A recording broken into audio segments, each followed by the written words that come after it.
करीम। आज जो हमारे पास सवाल मौजूद है वो ये है कि गुस्ल खाने में गुस्ल करते वक्त कलमा पढ़ना कैसा है। देखिए, गुस्ल खाने में गुस्ल करते वक्त कलमा पढ़ने से हमें मना फरमाया गया है, ये साफ साफ बात है। इसकी दो वजह बताई गई है। पहला वजह यह है कि कलमा एक अल्लाह तबारक व तआला का जिक्र है और गुस्ल खाना क्योंकि नापाक होता है, वहाँ पर अल्लाह का जिक्र नहीं करना चाहिए।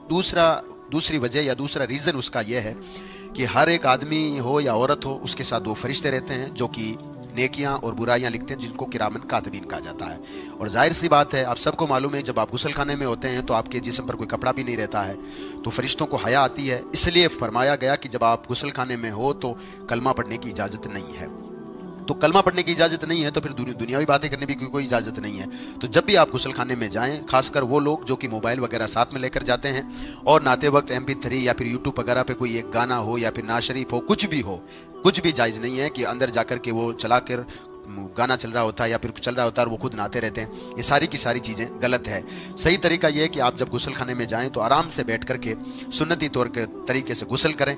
मैं आपको बता दूं, गुस्ल के लिए काफ़ी लोग ये सोचते हैं गुस्ल का जो है, गुस्ल की नीयत कलमा होता है, जबकि गुस्ल की नीयत और वज़ू की जो नीयत है वो करना सुन्नत है। और सुन्नत नीयत करने का मतलब ये है कि दिल में ये ख्याल करना कि ये जो मैं गुस्ल कर रहा हूँ पाकी हासिल करने के लिए, यही नीयत है, दूसरी कोई नीयत नहीं है। अरबी इबारत में जिस तरह से नमाज की नीयत वगैरह होती है, रोज़े की नीयत होती है, इस तरह से कोई नीयत नहीं है। नीयत यही है कि मैं नापाक हूँ, मैं पाकी हासिल करने के लिए जो है गुस्ल कर रहा हूँ, या नमाज पढ़ने के लिए मैं पाकी हासिल कर रहा हूँ, वो कुरान शरीफ पढ़ने के लिए पाकी, यही नीयत है।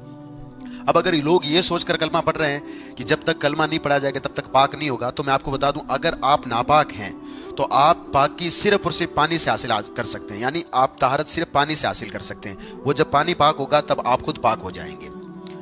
पानी पाक नहीं है, लोग सोच रहे हैं कि कलमा पढ़ने से पानी पाक हो जाएगा। तो मैं जैसे आपको एक मिसाल देकर बता रहा हूँ, एक बाल्टी आपने पानी ली, गर्म पानी या ठंडा पानी चेक करने के लिए आपने उंगली डाल दी उसमें, आपका हाथ भी धोया हुआ नहीं था, अब वो पूरा का पूरा पानी खराब हो गया।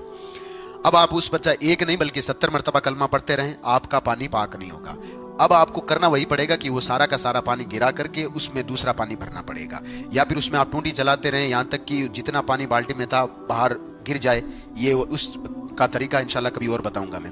लेकिन गुस्ल खाने में ना तो कलमा पढ़ने का कोई मतलब नहीं है और नहीं पढ़ना चाहिए। जो लोग मोबाइल वगैरह चलाते हैं अंदर बैठ करके, उनको भी मैं हाथ जोड़कर अर्ज कर रहा हूँ कि इस तरह का काम ना करें, बल्कि आप चुपचाप जा करके जाएं और सबसे पहले जो गुस्ल के फ़राइज़ है उनको आप याद कर लें। पहला है कि अच्छी तरह से कुल्ली करना, दूसरा नाक में 3 मरतबा नाक साफ करना, और तीसरा फ़र्ज जो है कि सर से लेकर पाँव तक इस तरह से मल करके नाना कि जिस्म का कोई भी हिस्सा बाल के बराबर भी सूखा ना रहे, तो ये आपका गुस्ल हो जाएगा। लेकिन नूर अला नूर इस बात पर है, सोने पे सुहागा इस बात पर है कि जैसे ही आप जाएँ तो बैठ करके अंदर बैठ कर पहले आप जिस तरह से नमाज का वज़ू करते हैं उस तरह से आप वज़ू कर लें, ताकि आप जब बाहर निकलोगे तो फिर आपको दूसरी मरतबा वज़ू बनाने की ज़रूरत नहीं है। फिर उसी वज़ू से आप कुरान मुक़द्दस की तिलावत भी कर सकते हैं, नमाज भी पढ़ सकते हैं। ख्याल ये रहे कि नमाज पढ़ आपने गुस्ल किया, उससे पहले आपने वज़ू कर लिया, वज़ू से अब आपने कपड़े पहने, फिर जो बीच में काम किया, आपको आपका वज़ू याद रहना ज़रूरी है। यहाँ तक कि बीच में कोई ऐसा काम ना हुआ हो जैसे हवा खारिज हो गई हो या फिर पेशाब का कतरा आ गया हो, तब तो आपको दूसरा वज़ू करना पड़ेगा। लेकिन जो सवाल पूछा गया था कि गुस्ल खाने में कलमा पढ़ने की इजाज़त नहीं है, यही इसका जवाब है।